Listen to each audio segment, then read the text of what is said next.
Yeah, this has a lot of messages that are not going to happen this LP. By the way, welcome to a new LP. This is something I've been meaning to do for a while, but I've also been waiting for the game to complete its Darkest Dungeon. For this LP, I'm going to hopefully have Iron Chitlin along. Hello, Iron Chitlin. Hello. It's good to be back. It's good to be back and not in jail. So, recently, Darkest Dungeon has a bunch of new updates, including one stealth one that means where it doesn't fucking have weird issues when recording with OBS, so I decided I'm going to set up a few settings. We don't really need subtitles because the game's not plot intensive, but I do want to get some visual things going because I'm a huge eye candy nerd. Yes. Are you playing around with any of the gameplay variables? No, it is full on I hate you mode. Good. Because I am hardcore, you know?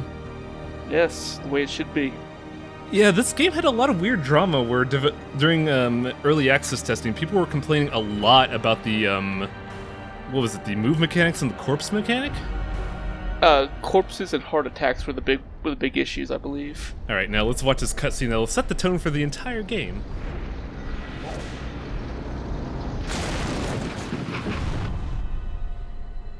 You will arrive along the old road. It winds with a troubling, serpent-like suggestion through the corrupted countryside, leading only, I fear, to ever more tenebrous places. There is a sickness in the ancient, pitted cobbles of the old road, and on its writhing path, you will face viciousness, violence, and perhaps other damnably transcendent terrors.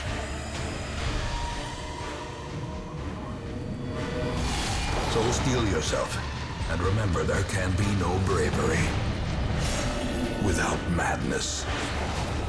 The old road will take you to hell, but in that gaping abyss, we will find our redemption.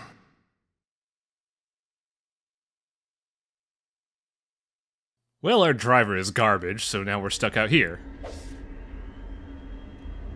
Well, these things happen. So there's one thing I kind of realized the moment that pop-up appeared. Get rid of that. Yes. Always turn the tutorials off, yes. I completely forgot to do that. Because I am going to be your tutorial. Hello, welcome to the Ancestor's Guide of the Brutal Math of Battle. Nice. So this is the character select screen. This is our character info screen. This is Reynald. Your first two characters are predetermined. They are tutorial characters and they're meant to show many different things with this game. If you noticed initially when I was freaking out, Reynald had the kleptomaniac perk. I don't like that. So Reynald's gonna be benched for the most part, if I can, until I could get rid of that. The hamlet is just ahead. I don't know, I don't deal with perks in and of themselves all that much. Well, you see, I'm a mad scientist, Chitlin. I experiment with my heroes and make them the best little monsters they could be. I'm pretty sure that path lies madness, but go on. So combat in this game works simply. It's very classic RPG. You have 4 actions. Each of them have accuracy, they have attack base, which is like damage modifiers. They also have unique traits like bleed, movement, and yeah, it's very simple. You have 4 actions to choose from. For this situation though, Dismas is not in his best spot, so I can't really do all the good gunshots. Unforeseen, unforgiving. Yes, the combat and what you can do is entirely determined on where the character is in the party and where the Enemy. Where the enemy is themselves. So measure. if you've got a highwayman attacking rank 1, he's not going to use his pistol at all, pretty much. Yeah. Also, that tent has random stats. One time before, I got a sapphire from there. Oh, nice. So your start is very much determined by this tutorial, in some senses. The rightful owner has returned, and their kind is no longer welcome. So, on bandits, what are your thoughts on the riflemen? Kill them as soon as you can. See, I used to think that myself, but I've been having second thoughts recently, because you know that bandit we fought before, the dual-wielding knife motherfucker that just is no fun allowed? Yes. I've been finding they're more dangerous in general just because they do more damage and have the capacity to do it in an AoE. Also, that dude just shot me. Asshole. But yeah, in this circumstance, the Facilier is a lot more dangerous than the Big Whipman. Right. Enemies in this game have two kinds of classifications. You have small enemies like the Facilier and the Swordsman. You have medium enemies. Well, actually, technically they're big enemies because they're the biggest non-boss enemy you could fight at 2-tile size. Then you have the very rare 3-sized bosses.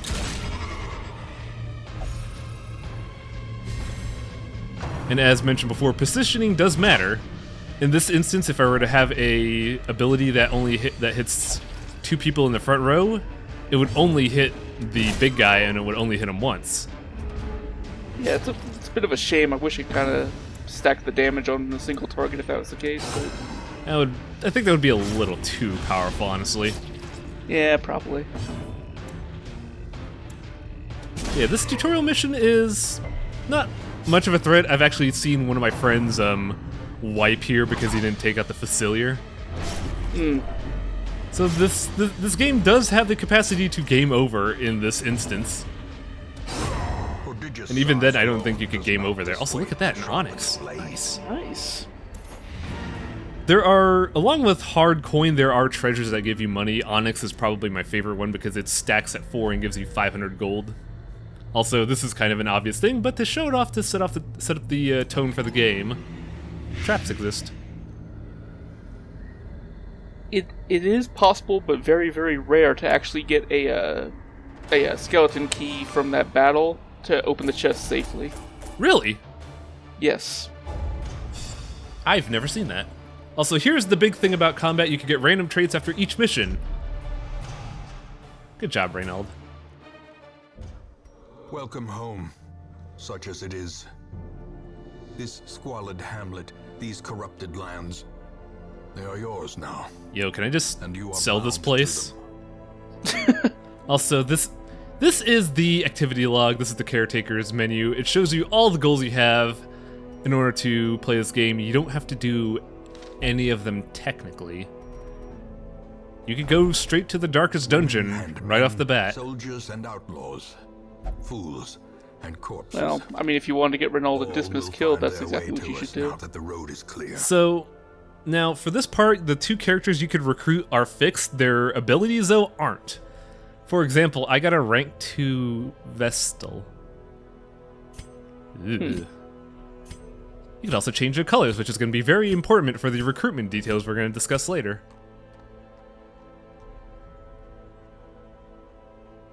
But yeah, this Vestal, not so good. She's got the basic healing abilities, but her offensive capacity is heinously limited.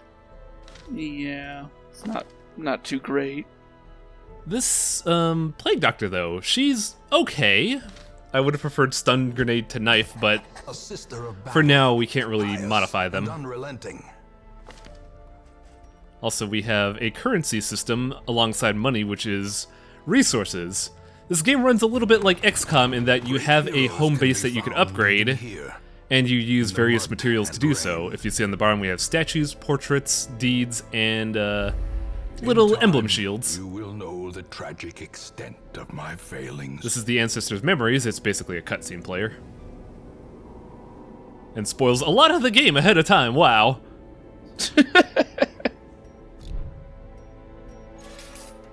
Most will end up here, covered in the poisoned earth, awaiting merciful oblivion. Not if I could help it. Look at this asshole. He's laughing at this. I expect we'll fill up the graveyard in shorts in a A mecca of madness Short and term. morbidity. Nah, it's fine. Your work begins. I will try not to get everybody killed, but sometimes you can't handle it. Anyways, when you're deploying for a mission, you choose your 4 characters and you choose where they stand on your mission rank. As we mentioned before, position matters, but also look at this. Team names. This was added for no apparent reason and adds nothing to your team comp. It's just theming. Cost of preparedness, Yep. measured I'm now surprised in you didn't gold, put that Vestal in rank 2. later Nah, in blood. Honestly, I'd rather have the power heal than any offensive capacity. So what do you like to bring into a dungeon, Chitlin? Just in general? Well, I mean, it depends entirely on which region you're going to, but food, shovels, and keys are, and torches, of course, are the go-tos. Yeah, like, do you bring a lot of food? Do you bring, like, no food? Like, lately I've been bringing 12 food just because hunger mechanic is pretty not great. We'll see that later. For short missions like this one, I can usually get away with, like, 8 food. That usually keeps me safe. Our first real battle, and it's a surprise, so we get shuffled a lot. Oh, good! Oh, good. Back row Crusader, I love it. It's fine, though, it's fine, since we actually have offensive capacity on our support team. Check this shit out. First Blood Festal. Give them Nice. no quarter. Yeah, Crusader's in the back row. If you're caught in a position where you can't really do anything, you have the option to skip turns, but that's stupid because it gives you stress. Just move them. Yeah, I never really liked that idea. Also, check this shit out. Vestal MVP. Nice. Faint hope blossoms. And recently added, like within 1 to 2 months ago, Party Swap. Puts you in your default position when you started the mission. Very nice. That's such a nice button. I wish it was bound to something so I could just hit home and then be fine. Yeah, oh well. Now, a mechanic I am trying to show off here is the light mechanic. You have a torch, which lights up the dungeon, and that torch level determines how the battle turns out. With more torch, you get more stress and more chance to surprise monsters, along with more scouting, but you don't get as much loot or crits. Also, here is the worst enemy in the game. It's the cultist woman. She needs to die yesterday. Because the cultist woman is very, very harsh. She can deal anywhere between 15 to 30 stress damage, depending on traits. She could also push or pull targets. I don't like her one bit. She dies top priority. Generally the best idea to focus on the stress dealers over pure damage. Yeah. Luckily, Reynald's a very heavy-set man. He can't be pushed. Now, there is a difference between these two skeleton models. The one wielding the sword has 15% protection. Protection is straight damage reduction. You have characters that can reduce protection, but it's very tough to do so in general.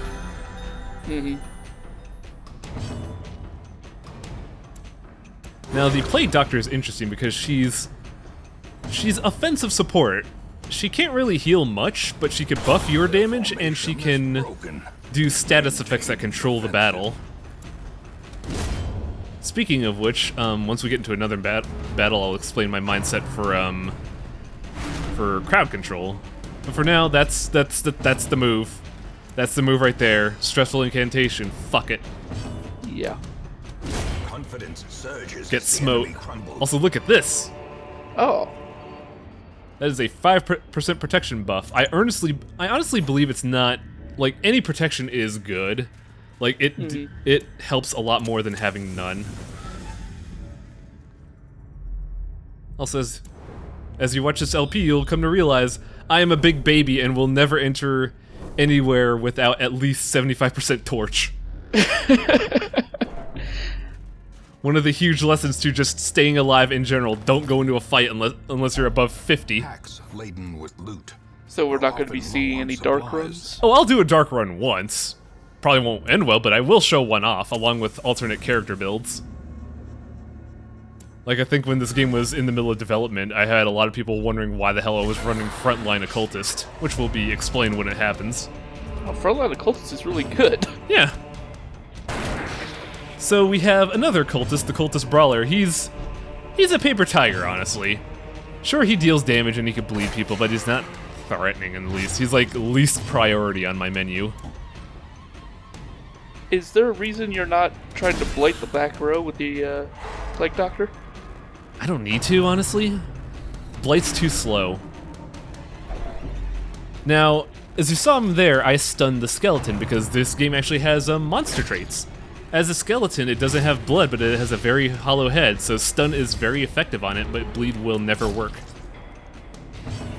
To wit, my mindset for this game is on a concept that was introduced to me during Dungeons & Dragons, but has kind of transferred over to more video game purposes. It's the idea of an action economy.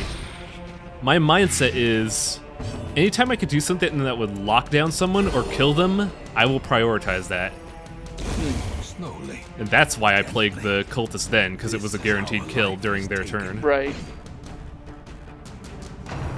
I also would have liked to have mitigated that skeleton's damage, but after stunning him, he has a 40% chance to not be stunned again.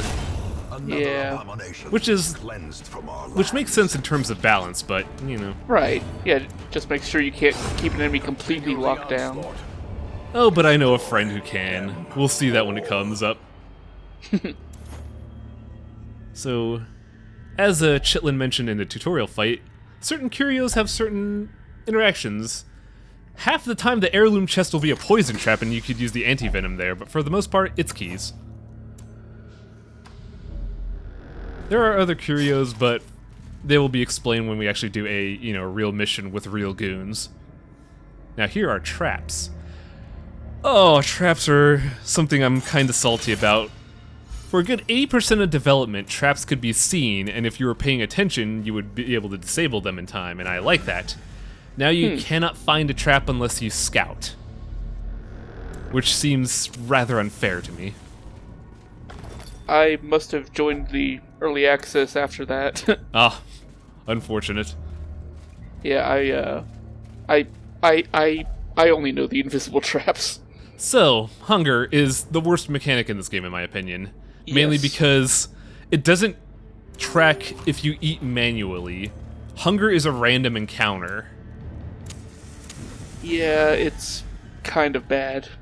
If there was a hunger meter, I would have liked it, but as it stands, hunger is purely a detriment. Granted, you could pack a lot of food and just use that as a backup heal, but I really don't like the hunger system in this game. The one flaw in my opinion. Definitely. I don't know if we did it before, but that was a wall. A wall is a kind of stopgap. If you have a shovel, it's nothing. But if you don't, you take 10% HP damage, a flat 20 stress damage, and your light is reduced by 1 tier. Also, you know how I don't like the cultist mages? Look at this asshole. He spills a cup on me. 17 stress damage. Fuck you. What the hell is in that cup? A dizzying blow to body and Ooh. brain. Yeah, the Arbalist is also very threatening because not only does he have high base damage in general, I'm pretty sure he has a high crit rate. I believe that's correct, yes. But yeah, this is an actual battle where things could go wrong very quickly, which is why I took out the Stressman, because he is a pain in my ass. I wanted to one-shot that skeleton, but I forgot it had protection, and Reynald's damage range is just out of there. Yeah. 2 crits. I believe the, oh god. Oh. They're just sort of bossing you around here. I believe that Crusaders actually have bonus damage to undead on some of their attacks. So. Only on Smite, which is their bread and butter. Oh, okay. Which is kind of cool in my opinion. It gives the Crusader a specialization outside of Dumb Tank. Right. But with enemies against protection, that kind of mitigates it, which makes me sad. So I just decided instead to knock this dumbass out.